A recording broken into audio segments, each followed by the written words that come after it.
शुरुआत करते हैं आज के हम इस पूरे सौरमंडल के चैप्टर को। आज का दिन है चौथा ज्योग्राफी को लेकर, और यहाँ पे बता दें कि एनटीपीसी, आरआरबी और जेईई के एग्जाम के लिए जितने भी हमें प्रश्न मिल पाते हैं वो सभी के सभी बहुत ही ज़्यादा इंपॉर्टेंट है। और आपके एग्जाम के पॉइंट ऑफ व्यू से, इनफैक्ट आप एसएससी की तैयारी कर रहे हो या रेलवे की, ये सारे के सारे क्वेश्चन वहाँ पे आपको मिलेंगे देखने को। तो सौरमंडल एक ऐसा चैप्टर है जिसमें कि आप उन सभी क्वेश्चंस को देखेंगे जो यहाँ पे एग्जाम में पूछे गए हैं। इनफैक्ट जो टीसीएस आपका पेपर सेलेक्ट कर रही है उनमें भी ये सारे प्रश्न मिलेंगे। तो इसका पीडीएफ आपको हम दे देते हैं दोस्तों। पीडीएफ इसको कहाँ मिलेगा, तो हमारे टेलीग्राम चैनल पे जाए। सबसे पहले आपको टेलीग्राम एप्लीकेशन को इंस्टॉल करना होगा अपने मोबाइल में। वहाँ एजुकेशन की एटसेस को सर्च कीजिएगा और वहाँ सारे के सारे चैप्टर्स के पीडीएफ अवेलेबल कराए जाते हैं। तो दोस्तों इस पीडीएफ को डाउनलोड करना बिल्कुल मत भूलिएगा आप लोग, और हर चैप्टर का चैप्टर वाइज वहाँ पे पीडीएफ दिया जा रहा है। चलिए हम लेकर चलते हैं उन सभी प्रश्नों पे। और उससे पहले जो भी मेरे भाई बंधु अभी चैनल पे नए हैं उनसे रिक्वेस्ट है कि सब्सक्राइब करें चैनल को और बेल आइकन दबा लें, ताकि हर वीडियो का पल पल का खबर आप तक सबसे पहले हमारे चैनल के माध्यम से मिल सके। तो पहला प्रश्न यहाँ पे ये है कि सौरमंडल का सबसे बड़ा ग्रह कौन सा है।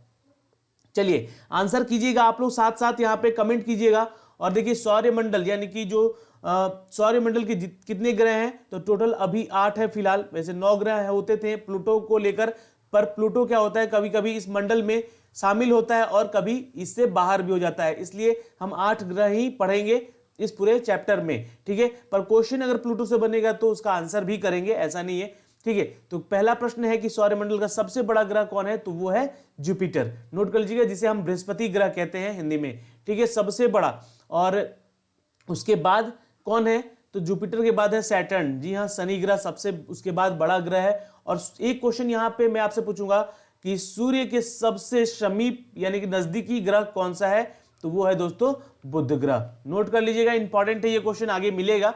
चलिए अगला प्रश्न, सौरमंडल का सबसे छोटा ग्रह, ठीक है। तो क्वेश्चन है, ऑप्शन है मरकरी यानी कि बुध ग्रह, वरुण यानी कि नेपच्यून, शुक्र यानी कि वीनस और अरुण यानी कि यूरेनस। तो यहाँ पे आंसर कीजिएगा सबसे छोटा ग्रह कौन सा है, तो आंसर है दोस्तों मरकरी। जी हाँ, सबसे छोटा भी है और सबसे नजदीकी भी है। तो ये दो चीज का ध्यान रखिएगा, दोनों ही इंपॉर्टेंट क्वेश्चन पूछे गए एग्जाम में। और पहली चीज तो मैं आपको भैया बता दूं कि अगर प्लूटो जब भी शामिल होता है आपके ऑप्शन में, तो आप प्लूटो को ही सबसे छोटा ग्रह के रूप में यहां बताइएगा, ठीक है, क्योंकि प्लूटो को अक्सर निग्लेक्ट करके चला जाता है सौरमंडल के चैप्टर में। पर अगर प्लूटो रहा तो सबसे छोटा ग्रह वही है, बुध ग्रह से भी छोटा है, पर नजदीकी ग्रह मरकरी यानी कि बुध ग्रह। ओके, चलिए चंद्रमा के सबसे ऊंचे पर्वत लिबनिट्ज पर्वत की ऊंचाई कितनी है। चंद्रमा पे एक ऐसा पर्वत है जिसका नाम है लिबनिट्ज, ठीक है।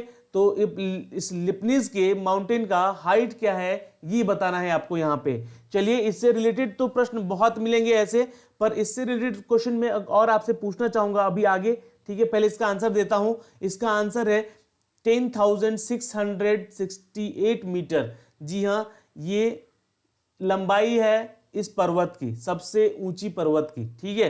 तो इसका आंसर तो आप लोगों को पता चल ही गया है। मैं एक से आपसे यहाँ पे क्वेश्चन जरूर पूछूंगा कि सूर्य का जो पृष्ठीय तापमान होता है, ठीक है, यानी कि उसके सतह तापमान होता है, वह कितने डिग्री सेल्सियस का होता है। तो दोस्तों ये होता है 6000 डिग्री सेल्सियस। इसलिए प्लूटो इतनी दूर होते हुए भी सूर्य की परिक्रमा करता है। तो सोचो कितना ताप है। खैर प्लूटो तो बर्फ से ही घिरा रहता है, ठीक है, पर सूर्य का ताप है ये पृष्ठीय तापमान। इसको नोट कर लीजिएगा, ये क्वेश्चन आपके एसएससी सीजीएल में पूछा गया है। तो हो सकता है कि क्वेश्चन अगर मिलेगा आगे तो ठीक है, अन्यथा आप इसको नोट कर लीजिएगा, ठीक है। क्योंकि देखो मैं आपको बार बार कहता हूं कि पीडीएफ में उतनी सारी चीजें नहीं मिल पाएंगी जितना आपको वीडियो देखने और ऑडियो सुनने में मिलेगी, ठीक है। तो क्वेश्चंस को ज्यादा से ज्यादा नोट करने की कोशिश कीजिएगा। वैसे तो सारे पैटर्न के क्वेश्चन हम आपको लेकर देंगे अपने चैनल पे, और आपको उसका आंसर करना होगा, ठीक है। और जो अलग से क्वेश्चन दूंगा उसको नोट करते रहिएगा। अगला हमारा प्रश्न है कि पृथ्वी का उपग्रह, तो ये तो सभी को पता है कि चंद्रमा है, ठीक है, चंद्रमा ही एकमात्र पृथ्वी का उपग्रह है, ठीक है, नोट कर लीजिएगा। और अगला प्रश्न है कि सूर्य के सबसे निकट ग्रह, ये फिर से क्वेश्चन आ चुका है। तो निकट यानी कि मैंने आपसे बताया अभी मरकरी है, आंसर इज राइट, ठीक है, डी होगा आंसर यहाँ पे, मरकरी है सबसे नजदीक। अब देखो बहुत सारे कैंडिडेट होते हैं ना, यहाँ पे कंफ्यूज होते हैं, तो मैं लास्ट में, वीडियो के लास्ट में आपको एक ट्रिक बताऊंगा कि जो सूर्य है, सपोज मान लो ये सूर्य है और सूर्य के जो 9 ग्रह हैं, ठीक है, तो उसका सीरियल वाइज क्या है, ठीक है, तो ये याद रखिएगा। आपको मैं एक ट्रिक बताऊंगा, उस ट्रिक के जरिए आपको याद रखना होगा, ठीक है। तो अब मैं अभी आगे बताऊंगा अभी इस ट्रिक को कि कैसे याद रखना है, ध्यान दीजिएगा। चलिए, एक क्वेश्चन है कि सूर्य से सबसे दूर स्थित ग्रह, सबसे दूरी वाला यानी कि सबसे दूर हो, यानी कि सबसे किनारे, तो सबसे लास्ट में कौन है, यहाँ पे है वो अरुण है, ठीक है। अरुण के बाद ही प्लूटो, यानी कि यूरेनस जो ग्रह है उसके बाद ही प्लूटो आता है। तो देखो यहाँ पे अगर प्लूटो ऑप्शन में रहता तो प्लूटो इज राइट आंसर होता, ठीक है, पर अरुण जो है वो सबसे दूर का ग्रह है सूर्य का। अगला प्रश्न, पृथ्वी के सबसे निकट ग्रह, तो देखो सबसे निकट ग्रह जो पृथ्वी का है दोस्तों वो है शुक्र ग्रह। जी हाँ, शुक्र ग्रह है सबसे नजदीक। देखो यहाँ पे मंगल ऑप्शन में है, पर मंगल जो है वो दूसरे कक्ष में आ जाता है। पृथ्वी, शुक्र जो है ये एक कक्ष में आते हैं, इसलिए सबसे नजदीकी ग्रह है। और देखो सबसे चमकीला ग्रह भी इसको कहते हैं, शुक्र को, ठीक है। चमकीला ग्रह इसलिए कहते हैं कि नजदीक होने के चलते बहुत ही ज्यादा ये चमकता है पृथ्वी पे। इसका लाइट, मतलब लाइट तो नहीं आता, पर इसका चमकीला सबसे ज्यादा ग्रह पृथ्वी से यही दिखता है, ठीक है, इसलिए चमकीला ग्रह भी कहते हैं। मंगल ग्रह जो है वो कक्ष, दूसरे कक्ष में आता है। बुध और मंगल जो है वो एक ग्रह में आते, एक कक्ष में आते हैं, ठीक है, ये याद ध्यान रखिएगा। अगला प्रश्न देखते हैं दोस्तों, ये है कि सबसे अधिक चमकीला, मैंने अभी क्वेश्चन बनाया ही था कि यहाँ पे पूछ लिया गया है, तो आंसर क्या है, डी। देखिए वीनस जो है यानी कि शुक्र ग्रह है वो आपका सबसे चमकीला ग्रह है। अब मैं एक क्वेश्चन आपसे यहाँ पे और पूछना चाहूंगा कि वह कौन सा ग्रह चंद्रमा के समान दिखता है। तो एक ग्रह है जो कि चंद्रमा के समान दिखता है, यानी कि एकदम व्हाइट है ना, बर्फ से ढका हुआ। तो आंसर है यहाँ पे दोस्तों शुक्र ग्रह। जी हाँ, इसका भी आंसर शुक्र ग्रह होगा, क्योंकि शुक्र ग्रह है वो एकदम चमकीला, इतना चमकीला है कि वो चांद के समान कभी कभी दिखाई भी देता है अंतरिक्ष में जाने पे, ठीक है। तो ये क्वेश्चन याद रखिएगा, इंपॉर्टेंट है। अगला प्रश्न है कि सबसे अधिक ठंडा ग्रह कौन सा है। तो अरुण, वरुण, शनि या जुपिटर। तो देखो जो सबसे दूर होगा वही सबसे ज्यादा ठंडा भी होगा, क्योंकि वहां पे सूर्य की प्रकाश से जाना बहुत ही मतलब असंभव सा होता है, पर जाता है, ठीक है। तो आंसर है यहाँ पे वरुण, यानी कि बी, नेपच्यून सबसे ठंडा ग्रह है। अरुण सबसे दूर है, ये है मानते हैं, पर उससे ठंडा ये, जो कि क्या होता है कि उसका जब सूर्य का परिक्रमा करता है, ये सारे ग्रह जितने भी ग्रह हैं, तो उनमें से जो नेपच्यून है यानी कि वरुण जो है वो उसकी जो मतलब कुछ एंगल से ये दूर हो जाता है, इसलिए सबसे ठंडा ग्रह यह माना जाता है, ठीक है। अरुण पे तो बहुत सारी लाइटें जाती है, अरुण भी ठंडा ग्रह है, यहाँ भी लाइट नहीं पहुंच पाती है सूर्य की अधिकांशता, पर ये उससे भी ठंडा ग्रह इसको माना गया है। Varun is the right answer, note कर लीजिएगा। और ये क्वेश्चन पूछा गया है आपका 2016 के आरआरबी के पेपर में, ठीक है। अगला प्रश्न, किस ग्रह के सबसे अधिक उपग्रह हैं। तो ये एक इंपॉर्टेंट क्वेश्चन है और ये अभी ग्रुप डी के एग्जाम में भी पूछा गया था दोस्तों आपके, ठीक है। तो इसका आंसर जरूर कीजिएगा। क्वेश्चन नंबर 10 बहुत ज्यादा इंपॉर्टेंट है, किस ग्रह के सबसे अधिक उपग्रह हैं। तो पृथ्वी का तो एक है, आप सभी को पता है, चंद्रमा है, तो यहाँ आंसर होगा इट्स अ सी, बृहस्पति ग्रह। जुपिटर जो है उसके टोटल 63 ग्रह हैं, उपग्रह हैं। तो आप बृहस्पति पर तो जा नहीं सकते कभी, पर वहां पे बताया जाता है अंतरिक्ष यात्रियों के द्वारा कि इसके 63 चंद्रमा है वहां पे, चंद्रमा जैसे उपग्रह हैं, चंद्रमा नहीं है, चंद्रमा जैसे उपग्रह हैं इसके 63, ठीक है, 63। अगला प्रश्न, सबसे अधिक भारी ग्रह कौन सा है। तो ये एक इंपॉर्टेंट क्वेश्चन बन सकता है आपके एग्जाम के लिए। तो भारी ग्रहों में सबसे ज्यादा भारी जुपिटर ही है, जो कि चट्टानों का बना हुआ हमें दिखाई भी देता है। अब मैं क्वेश्चन यहां से आपसे पूछूंगा कि सूर्य जो है, मान लीजिए नीला ग्रह किसको कहते हैं, ठीक है, सूर्य का, सौरमंडल का सबसे नीला ग्रह कौन सा है। तो वहां पे आपका आंसर होगा ऑब्वियस है, पृथ्वी ही हमारा है जो कि नीला ग्रह है। और नीला क्यों दिखाई देता है, क्योंकि इसके 71% पार्ट पे जल है, इसलिए ये नीला दिखाई देता है, ठीक है। अगला प्रश्न, लाल ग्रह किस ग्रह को कहते हैं। तो ये क्वेश्चन पूछा गया है आपके एसएससी सीजीएल में 2010 के पेपर में, फिर 2016 में पूछा गया है, फिर ये देखिए ये कहाँ, हाँ आईबी है ना, हाँ आईबी में पूछा गया है 2010 में, फिर उसके बाद ये पूछा गया है आरआरबी के एग्जाम जो अभी ग्रुप डी का हुआ उसमें पूछा गया है 2018 में, तो ये क्वेश्चन जो है आपके बनते आ रहे हैं हमेशा से। तो लाल ग्रह यहाँ हम कहते हैं मंगल ग्रह को। जी हाँ, अभी मंगलयान भी गया है भारत से, तो मंगल ग्रह को हम लोग लाल ग्रह कहते हैं। लाल इसलिए दिखाई देता है कि वहाँ की जो रेतीली मिट्टियाँ हैं उनके चलते उनका जो बवंडर उठता है वो उससे उसके चलते वो उसको लाल प्रतीत करता है। ठीक है, यानी कि लाल दिखाई देता है वहां पे। चलिए अगला हमारा प्रश्न है नीला ग्रह। आंसर आपको पता है ए पृथ्वी। अगला क्वेश्चन, शुक्र को निम्न में से क्या कहा जाता है? तो देखो शुक्र ग्रह को इनमें से पृथ्वी की बहन, भोर का तारा, सांझ का तारा और सौंदर्य का देव भी कहते हैं। यानी कि आंसर इसमें ई होना चाहिए। यस, आंसर ई है यहाँ पे। ये पृथ्वी की बहन भी कहलाती है। शुक्र के बहुत सारे नाम हैं। देखिए आप लोगों को यहाँ पे ये सारी चीजें नोट करनी होंगी, क्योंकि क्वेश्चन घुमा के टीसीएस तो पूछेगा ही पूछेगा ना आपसे। कैसे क्वेश्चन सेट करेगा कि वो कभी आपने सुना ही नहीं होगा। तो पृथ्वी की बहन कहे जाने वाली कौन सा ग्रह है? तो शुक्र ग्रह। भोर का तारा इसको कहते हैं, डाउन स्टार कहते हैं। तो इसको कहते हैं किसको? तो वीनस को, यानी कि शुक्र ग्रह को। सांझ का तारा भी वीनस को कहते हैं, यानी कि शुक्र ग्रह को। सौंदर्य का देव, यानी कि बहुत चमकीला है जिसके चलते इस समय सौंदर्य का देव भी कहते हैं इसको, वीनस को, यानी कि शुक्र ग्रह को। तो उपयुक्त में सभी ये आंसर ई सही है यहाँ पे। अगला प्रश्न, हरा रंग का ग्रह कौन है ये बताना है यहाँ पे। हरा है ना, ग्रीन।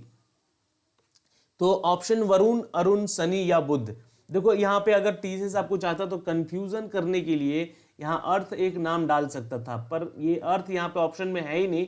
कंफ्यूज होते हैं बहुत सारे स्टूडेंट, पर अर्थ ये आपको ब्लू दिखाई देता है और जो हरा है वो दिखाई देता है नेपच्यून, यानी कि वरुण ग्रह। जी हाँ दोस्तों, ये वरुण ग्रह जो है ये हरा दिखाई देता है। हरा दिखाई देने का कारण वहां पे है कि वहां गैस जो है सबसे ज्यादा पाए जाते हैं। ठीक है, सबसे ज्यादा तो गैस सैटर्न में है।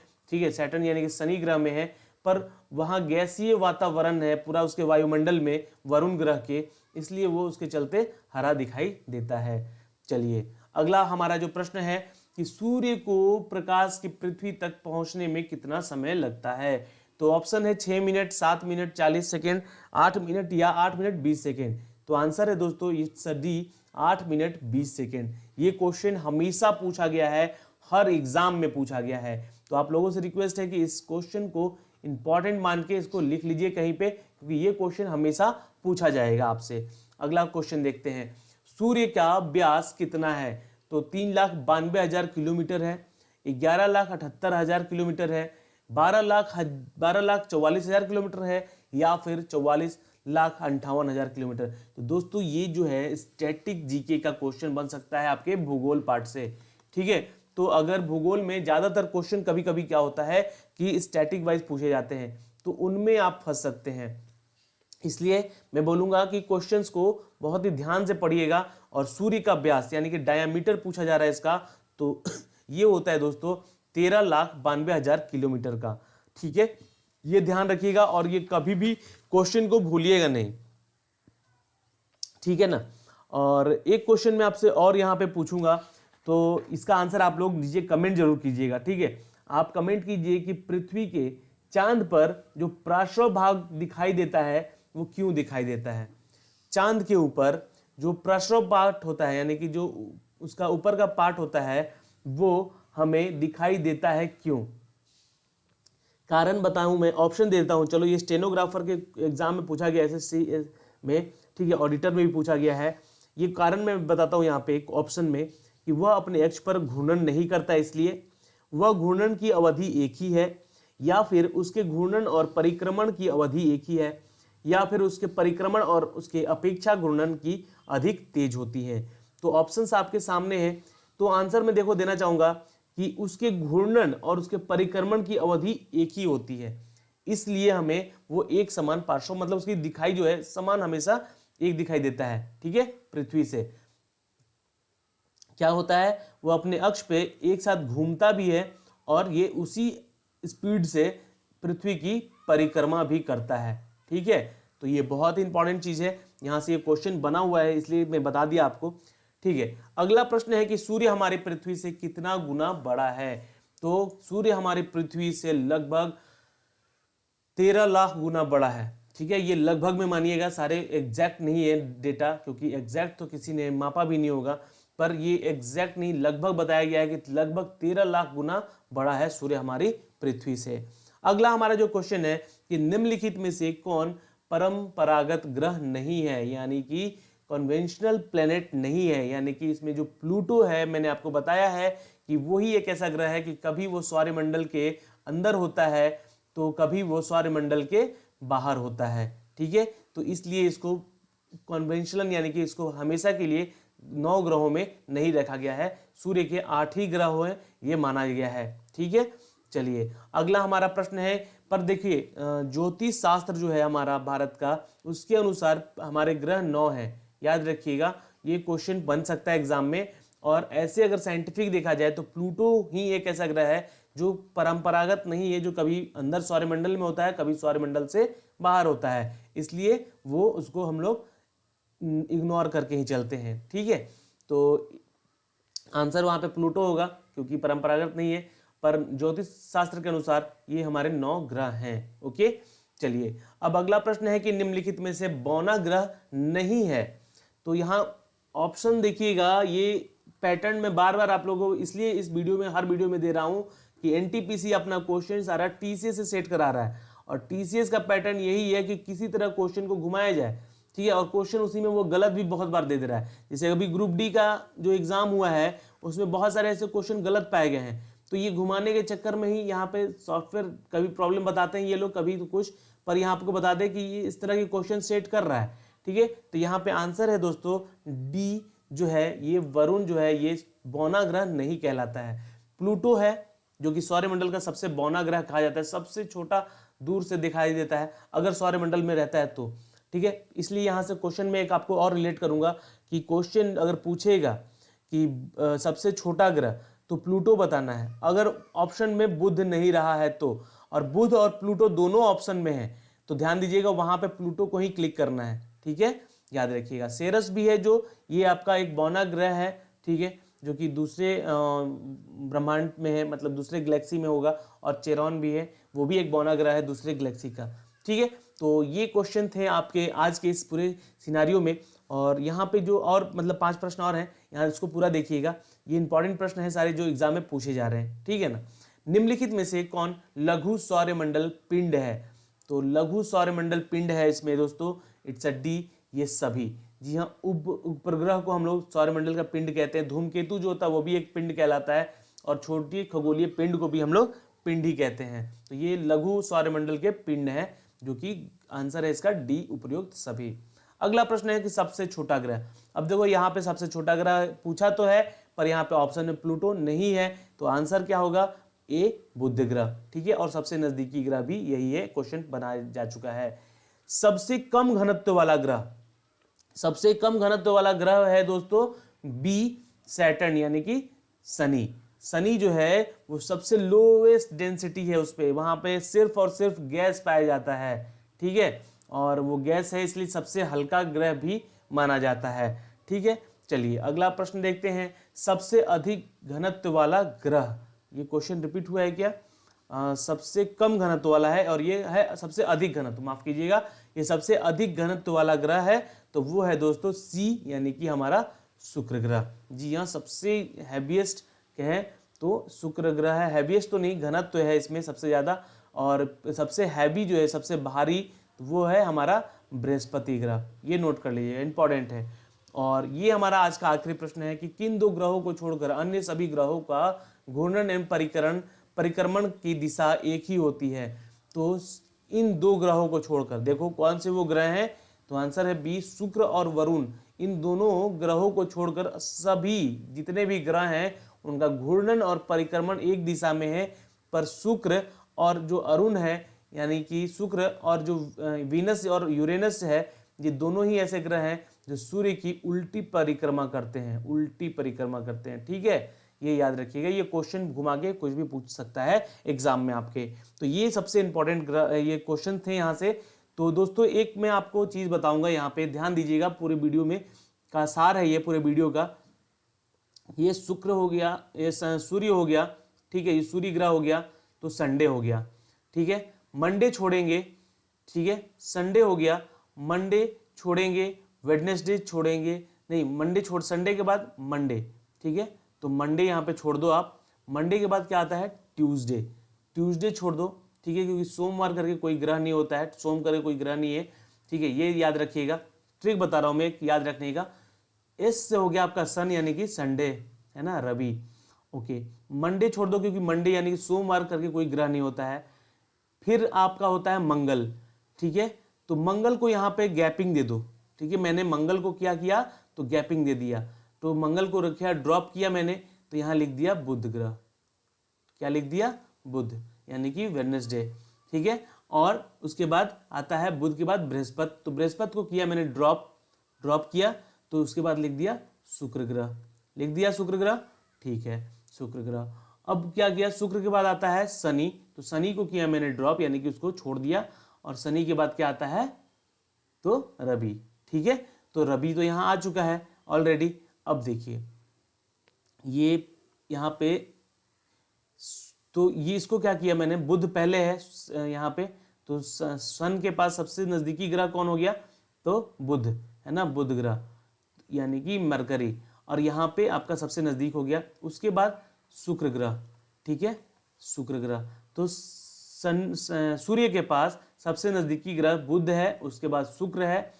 अब शुक्र के बाद आता है शनि, तो शनि को किया ड्रॉप, संडे तो लिख ही दिया आपने, तो शुक्र के बाद आएगा दोस्तों पृथ्वी, ठीक है, ये याद रखिएगा, ठीक है, सोम की जगह आप पृथ्वी को मानिए, या फिर मतलब इसको ड्रॉप कर रहे हैं ना हम लोग यहाँ पे। तो ये क्वेश्चन का देखिए इंपॉर्टेंट है, तरीका है याद रखने का कि जो सीरियल होता है ये तारों का कैसा होता है, ठीक है। अब आपने पृथ्वी लिख दिया, अब आपका फिर से शुरू करो सोमवार से, तो सोम तो होता नहीं कोई, तो अब होता है मंगल, तो यहाँ आ जाएगा मंगल, जी हाँ, इसके बाद कौन आएगा तो मंगल ग्रह। मंगल के बाद बुध होता है, तो बुध तो लिख दिया मैंने, बृहस्पति, तो इसके बाद आएगा बृहस्पति, ठीक है। और उसके बाद आएगा कौन, तो बृहस्पति के बाद शुक्र, तो शुक्र तो लिख दिया मैंने, तो शुक्र के बाद यहाँ पे शनिवार, तो शनि यानी कि शनि ग्रह, ठीक है। तो ये हमारे हो गए। उसके बाद हमारा वरुण और अरुण है, ठीक है, वरुण और अरुण है, ये नोट कर लीजिएगा, अरुण सबसे दूर है ना, और वरुण उससे पहले है, ठीक है। तो क्वेश्चन जो है आपका सौरमंडल का, ये क्वेश्चन सीरियल अगर आपको याद रहेगा तो क्वेश्चन के बहुत सारे आंसर आपको देने में यहाँ पे आसानी होगी। देखो ट्रिक कैसे बना, मैं एक बार फिर से आपको समझाऊंगा कि ये सूर्य है संडे, मंडे यानी कि सोम नाम का कोई ग्रह नहीं होता है, ठीक है। मंगल को किया मैंने ड्रॉप, ठीक है, मंगल को किया मैंने ड्रॉप, उसके बाद आया कौन, बुध ग्रह, ठीक है। बुध के बाद होता है बृहस्पति, उसको किया ड्रॉप, ठीक है, ड्रॉप। उसके बाद किया मैंने शुक्र ग्रह, ठीक है, शुक्र ग्रह को लिख दिया। शुक्र के बाद आता है शनि को किया मैंने ड्रॉप, ठीक है, एक ड्रॉप करते जाना है, ठीक है। आप अगर देखा जाए तो मंगल ग्रह को ड्रॉप करो, बुध को लिखो, ठीक है, मंगल से शुरुआत करो, बुध को लिखो मंगल को ड्रॉप करके, फिर बृहस्पति को ड्रॉप करो, शुक्र को लिखा, शनि को ड्रॉप किया यहाँ पे, तो शनि को मैंने नहीं लिखा, तो अब आएगा संडे, तो संडे तो ये सन है, सूर्य है, ठीक है, तो उसको नहीं लिखना है। फिर सोम नाम का कोई होता नहीं है, तो संडे के बाद आएगा मंडे, तो सोम नाम का कोई होता नहीं है, तो उस मंडे की जगह पे आ जाएगा हमारा पृथ्वी, ठीक है। और पृथ्वी के बाद फिर सोम हो गया, तो उसके बाद हमारा कौन आएगा, मंगल, क्योंकि संडे के बाद मंडे जो है वो ड्रॉप है, मंडे ड्रॉप है, इसलिए मैंने मंडे को यहाँ पृथ्वी बनाया है, और यहाँ पे फिर आएगा मंगल ग्रह हो गया। मंगल के बाद आपका कौन आएगा, बुध, तो बुध तो मैंने लिख दिया है। बुध के बाद कौन आएगा, तो बृहस्पति, तो बृहस्पति आएगा यहाँ पे। उसके बाद शुक्र लिख दिया है, शनि आएगा उसके बाद, ठीक है, और शनि के बाद आएगा वरुण और अरुण। तो ये हमारे 9-8 ग्रह हो गए जो कि इस तरह से सीरियल में लगे होते हैं। तो ये आपको एक याद करने का तरीका मैंने बताया है, इसको याद रखिएगा, और पसंद आया तो ठीक है, नहीं पसंद आया तो कोई दिक्कत नहीं है। हमारे साथ आप बने रहें, इसका बहुत बहुत धन्यवाद, और मिलते हैं अगली वीडियो में। तब तक के लिए bye bye, take care. Video को लाइक और शेयर कर दीजिएगा अपने दोस्तों में, और PDF डाउनलोड कर लीजिएगा टेलीग्राम से। Bye bye, take care.